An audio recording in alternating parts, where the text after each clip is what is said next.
आज सकाल 6:45 समय आमर एम्स रोड निकटरे जनिक बलांगीर आसी महिला जी हजबैंड ट्रिटमेंट एम्स हॉस्पिटल आसते से सकाल से रास्तार चलिकी जाऊा समय से दुई जन युवक गोटे मोटरसाइकेल आसिक से महिला तान सुना चेन झाँपी नहीं जाऊे किंतु स्थानीय लोक सहयोग से दुई जन जड़े धरा पड़ी पाखर गोटे पिस्तल जबत होती आउर जी सहयोगी थे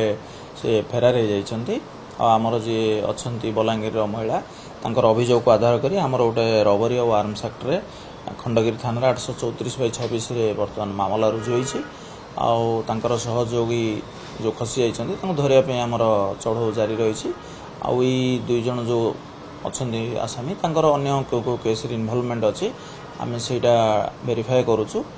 ये जो आसामी अच्छा ना है इस्लामुद्दीन खान रणपुर धरा पड़ी जी आगु केस अच्छी भुवनेश्वर रे केते केस अच्छी कौ केस रे संपृक्त अच्छी से बर्तमान तदंत करुचु इंट्रोगेशन करुचु आमर बर्तमान तदंत प्राथमिक पर्यायर अच्छी तेणु आम डिटेल्स आपन को देदे से मोस्ट लाइकली से स्नाचिंग जो रबरी करुँच व्यवहार करने में भी रखी थे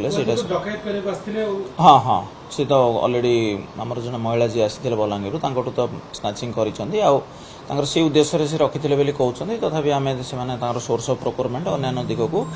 वेरीफाई करें देखो सेमती कौन पूर्व अभियोग ना रोगी संपर्क कौन प्रकार प्रॉपर्टी ऑफेंस कर कौन रिपोर्ट ना कि सेमती आमर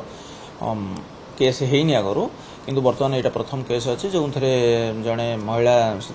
हजबैंड ट्रिटमेंट आसी रास्तार जाऊे स्नाचिंग होती अपराधी धरा पड़ी।